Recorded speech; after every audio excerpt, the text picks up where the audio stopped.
I Hate the News is the weekly news bulletin from I Hate Politics podcast, a show about a human activity we love to hate. I'm Sunil Dasgupta. It's November 18th, 2025.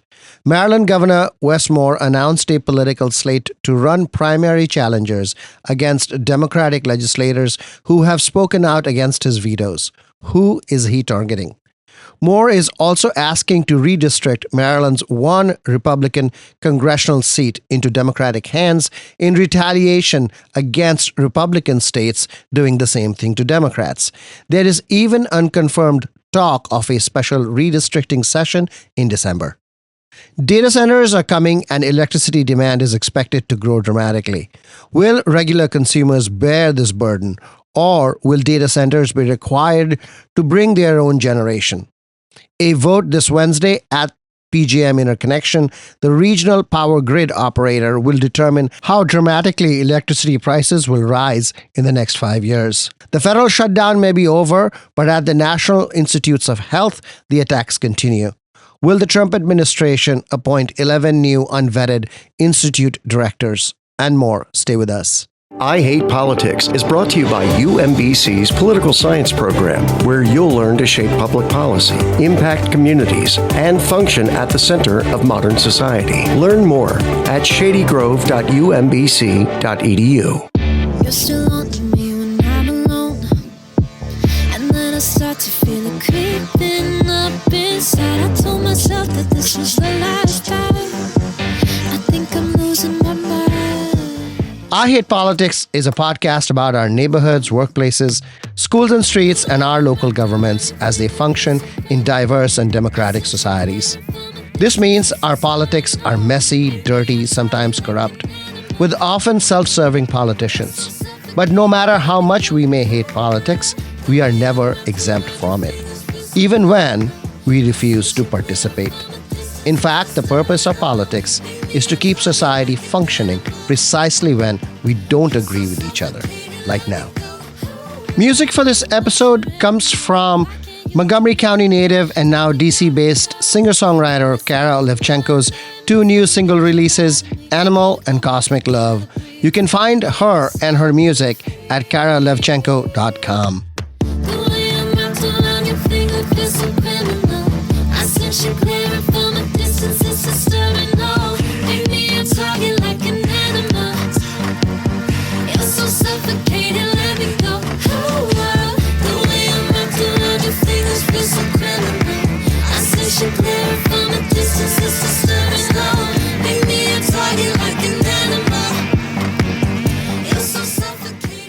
Governor Moore has finally decided to bring down the hammer on scolding from within his own Democratic Party. Moore has been under pressure since the 2025 Assembly session. His own energy and housing bills sank in the legislature, and after the session, he came under criticism for vetoing the slavery reparations study bill and the climate damage bill intended to hold fossil fuel companies responsible. Last week, he announced the formation of a Leave No One Behind slate, which will back primary challengers against his most persistent critics. But who are they? At this time, his targets appear to be members of the Legislative Black Caucus, who spearheaded the criticism of his reparations study veto. First on the list, Delegate Alethea McCaskill from District 44B in Baltimore, who served up a scathing criticism of the governor's veto on I Hate Politics last August. Second on the list is Delegate Veronica Turner from District 26 in Prince George's County. She appears to be a stand-in for Senator C. Anthony Muse, also from District 26, who led the charge on the reparations bill with McCaskill. Whether the slate will also target Muse directly is yet to be seen. The third Democrat under the gun seems to be Delegate Cheryl Pastor from District 11A in Baltimore County. There are also rumors that the governor's slate will target Senate President Bill Ferguson from District 46 in Baltimore over their disagreement on midterm redistricting. The midterm redistricting controversy has been growing as an intra-party fight And there is unconfirmed talk of a special redistricting session in December, even with the regular session only a month away in January. In October, House of Delegates Majority Leader David Moon was on I Hate Politics demanding midterm redistricting even before Governor Moore had publicly spoken about it. Since then, the governor and Speaker Adrian Jones have come out on one side and State Senate President Ferguson on the other. At stake is one congressional seat. Maryland has 8 total seats in the U.S. House of Representatives. 7 are held by Democrats. 1, Maryland's first, on the Eastern Shore, is held by Republican Andy Harris, who is allied with President Trump. Unlike Texas and California, where midterm redistricting could in fact determine control of Congress in 2026, does Maryland's 1 seat matter? When David Moon was on the show, he said it was the principle. States had an agreement to redistrict every 10 years, but Trump prevailed on Republican-led states to help him hold Congress in 2026. Governor Moore has cast his argument as a defense of democracy. Senate President Ferguson, however, came out strongly against the redistricting idea, arguing that any effort to remove the Republican majority from Maryland's 1st District would be challenged in state courts, which may then decide to create their own maps. A 2022 decision by State Judge Lynn Battaglia had turned down the Assembly's legislative maps at that time. But what does her 94-page decision mean? Ryan Spiegel is a lawyer and a state delegate from District 17 in Montgomery County, representing Rockville and Gaithersburg. The legal analysis presents 2 key questions. First, if a new congressional district map is adopted in Maryland, how likely are Maryland courts to let it stand? And secondly, if the courts don't let it stand and they strike it down, how likely are they to reopen our current existing map and tinker with it? And it's that second question that I'm really interested in. The Senate President's recent letter opposing redistricting expressed worry that we could end up with a map that is actually worse for Democrats than the one we have today. My thesis is that this concern is highly overstated. In 2021, after the last census, when we normally would do redistricting in states around the country, the General Assembly battled with then Governor Larry Hogan over the proposed new map. They passed an initial map over his veto, and a lawsuit was brought challenging that map.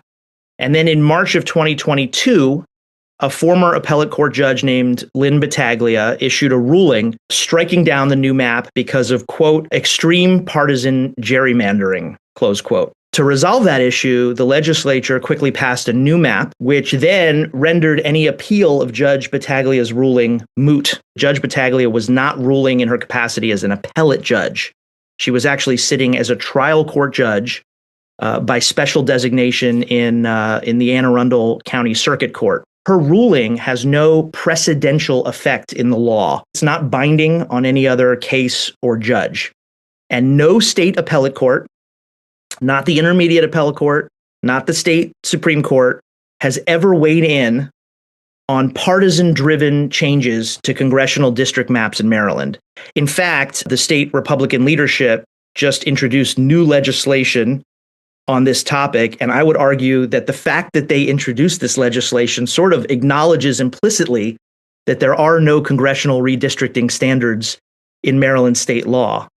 And remember, in 2022, Governor Hogan signed that second map that was passed. And at the time, he called it a huge improvement and a tremendous victory for democracy. Now, opponents of redistricting, they cite to Judge Battaglia's ruling as a basis for this concern that if her conclusion that extreme partisan gerrymandering is prohibited under our state constitution were to be ratified by an appeals court, then it would be easier to strike down partisan maps. But at the same time, I also hear the contrary argument that precisely because the appellate courts have not weighed in on this, there is a risk that they could come up with some completely new, unforeseen standard. And if it's applied retroactively, it could actually be used to upend not just a new map, but also our current map. And I don't buy that. And it would be a striking instance of judicial activism for a court to try to justify reopening our current map when no one is challenging that map. And meanwhile, just last year, 2 years after Judge Battaglia's ruling, the U.S. Supreme Court, their conservative majority, issued a ruling in the case of Alexander versus the South Carolina NAACP. This decision makes clear that as far as the U.S. Constitution is concerned, a legislature may pursue partisan ends when it engages in redistricting. Now, Judge Battaglia's ruling at that time did not have the benefit, of course, of the Supreme Court's Alexander ruling because it was 2 years before that. Her decision was also based on our state constitution, not the federal constitution, but she relied on the exact same principles of congressional map-making that federal courts have been applying really for decades, including that districts should be, quote, compact. And Judge Battaglia concluded that extreme partisan gerrymandering can violate that compactness requirement. But then 2 years later, the highest court in our country upheld partisan gerrymandering even in the face of the compactness requirement. In fact, I think it was that holding that helped provide justification for states like Texas to engage in Republican partisan redistricting this year. So why wouldn't it also apply to Democratic partisan redistricting as well? It's not like Congressman Andy Harris, who represents District 1, the only Republican seat, is a well-liked person in the Democratic Party-controlled General Assembly. If you could have created a map that would have redistricted him out of his seat, I'm sure it would have been done. What happened instead is when challenged by Judge Battaglia, the legislature drew a different set of maps rather than take it up to the bench and test that thing. What gives you the confidence that it'll work now, what didn't work 3 years ago? Because now a legal challenge would be to a new map, not to the existing map. The reason we haven't done it since then to try to redistrict and get rid of Andy Harris is because that has been the sort of principled position of almost every state throughout American history, is that we don't redistrict mid-cycle. And so it's only in response to places like Texas that Democratic-led states are now having to do this. And so that's why we haven't done it before. Ryan Spiegel, thank you. Thank you so much. Jason Fowler is also a lawyer, and he is from Calvert County, which would have to be combined in a cross-Bay district with the southern part of the Eastern Shore to create the magic 8-0 map that Governor Moore wants. Fowler is also a candidate for a state Senate appointment from District 27. District 1 has included St. Mary's County, Calvert, parts of Anne Arundel, and the entirety of the Eastern Shore previously. Even in Judge Battaglia's opinion, they do mention, and one of the experts does talk about the fact that Calvert County and other parts of Southern Maryland were included in the first district for quite some time, and that there were no federal challenges. And in fact, the reason that district was constructed that way was due to a federal case that created the district in that way. And they mentioned continuity of culture and, similarities of work and other factors that federal courts have deemed for the purposes of drawing districts. So from a historical standpoint, we can't say that just because we have the world's largest estuary that we can't draw maps across the bay. And if you were to break up District 1 in that way, rather than go north-south, go east-west across the bay, then that would produce two Democratic districts, which is what Governor Moore wants. Southern Maryland's traditionally known as the Tri-County area. It was Charles, St. Mary's, and Calvert County. If that Tri-County area was included within that district, maybe even portions of rural Prince George's, then yes, that district would probably become a blue district. They have to weigh what is the purpose of connecting these areas, right? Are there other factors that connect these areas? We talk about connecting east and west. There's a lot of people that, and I have family included, that live on the Eastern Shore that commute every day to Prince George's, Howard, Anne Arundel counties for work. Even our own Bay Passes, our Easy Pass, has the little sticker you can get if you are a routine commuter from the Eastern Shore. What happens to the north part of District 1? So the south part goes with, as you pointed out, with Southern Maryland, Calvert, St. Mary's, and Charles. and then the north then goes with Anne Arundel and Baltimore County, does that become blue as well? I think the numbers are favorable for it being a blue district. What I would say is are we creating competitive districts generally? One of the major issues that we see in this opinion is about dilution of votes. And that's something that we have to, even on the federal level, that, we do have to be accountable for. What is the purpose of those votes? Are we diluting them, or are we connecting communities that are actually connected? We'll often be asked if these things are challenged, or what are the state's legitimate reasons for making these decisions? So my point is, if maps are going to be changed, let's come up with the proper reasoning of why we're making the changes. And if the only answer is for partisan reasons, that's not going to be enough if it gets challenged. And with this opinion being in place, we need to make sure that this is precedent that we have to deal with, but I don't think that might live forever. I don't know if I necessarily agree with the analysis that this opinion has produced, but I would say that it is technically law that we have to be cognizant of. Jason Fowler, thank you. Not a problem. Thank you for having me.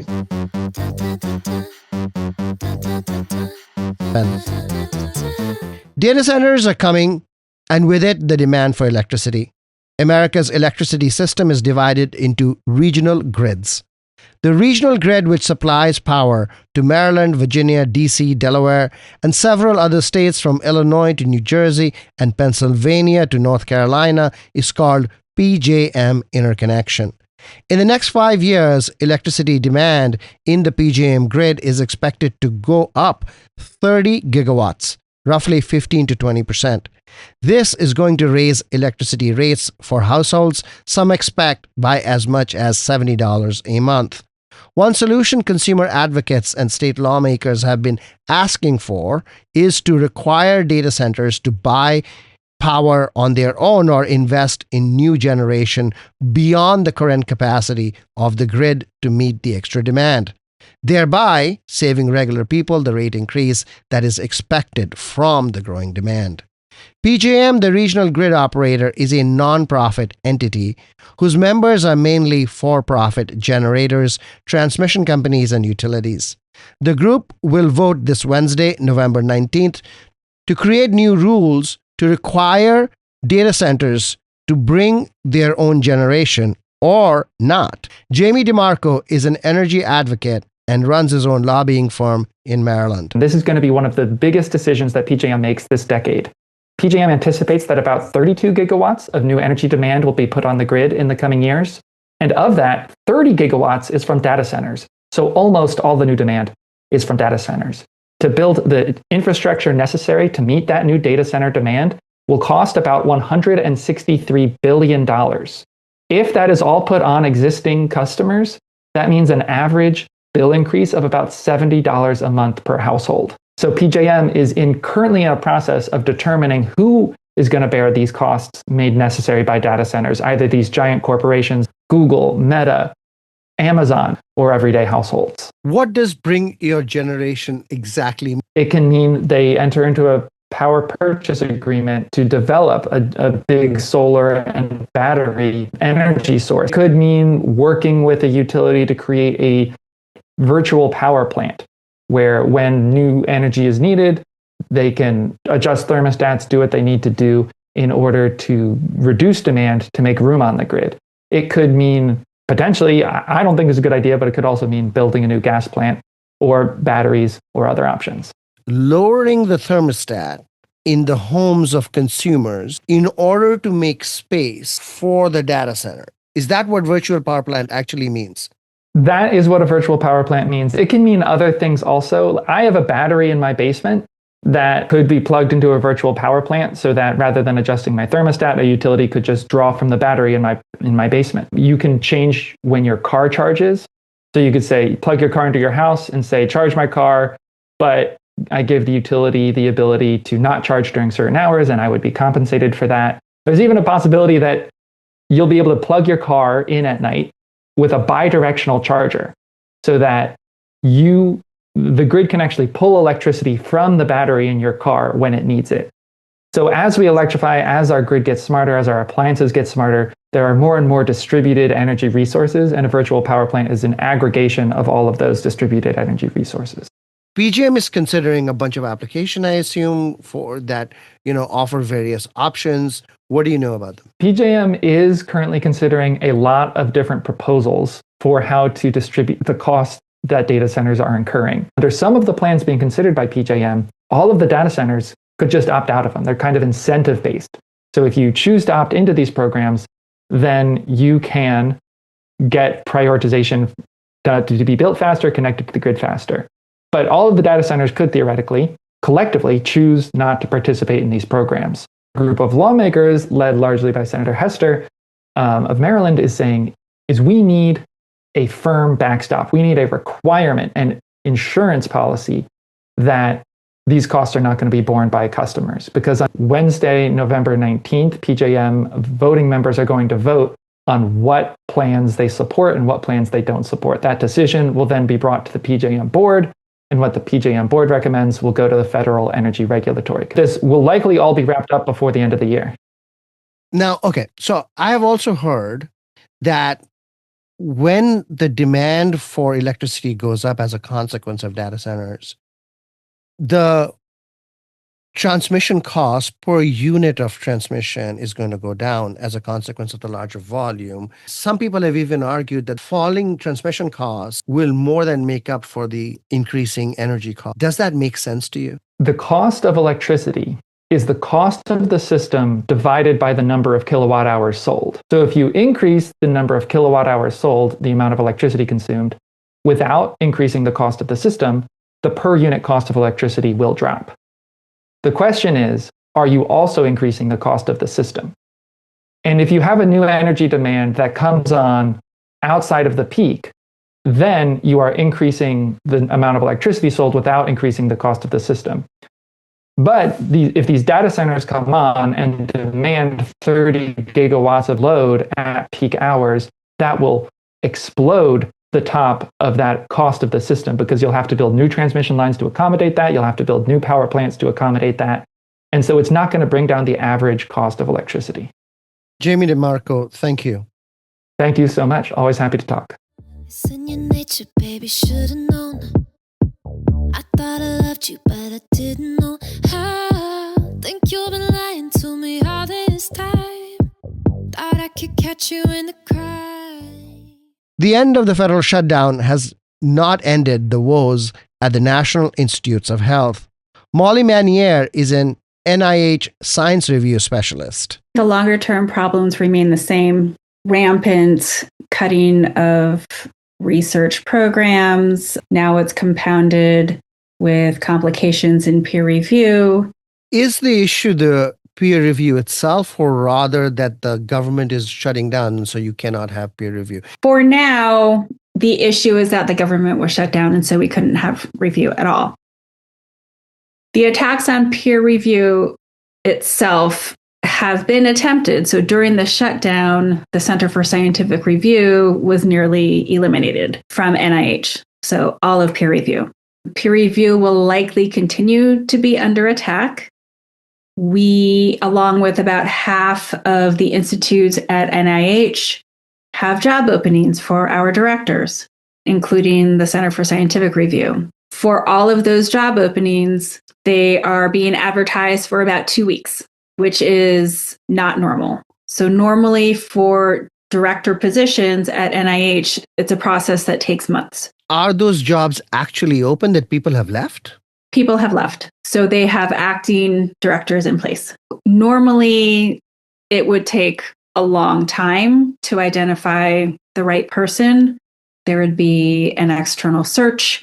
There would be extensive vetting. This time, they're giving it 2 weeks, which suggests to me that they're going to just put somebody in there without the expertise that is a political loyalist. Now, this is particularly concerning when it comes to peer review because the mission of the Center for Scientific Review is to have review that is expert, unbiased, free from undue influence, timely.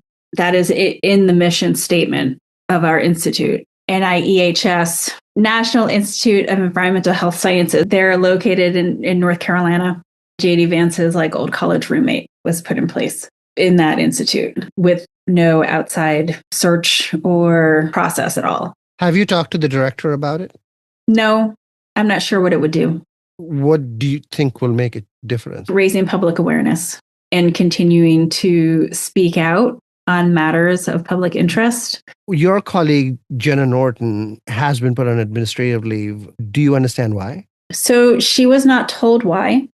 Jay Bhattacharya gave an interview in which he said that she is under investigation for working when she shouldn't have been during the pandemic. Seems like a technicality, right? Seems pretty thin.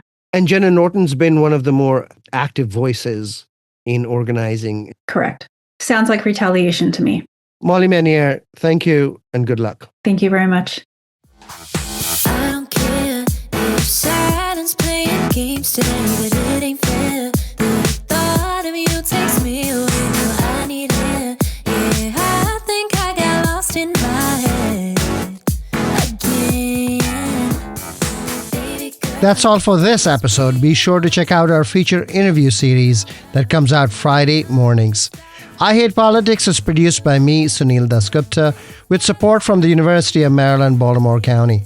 I direct UMBC's political science program at the universities of Shady Grove in Montgomery County, where, among other things, we explore and learn about politics, government, and society close to home. Music for this episode comes from Montgomery County native and now DC-based singer-songwriter Kara Levchenko's two new single releases, Animal and Cosmic Love. You can find her and her music at karalevchenko.com.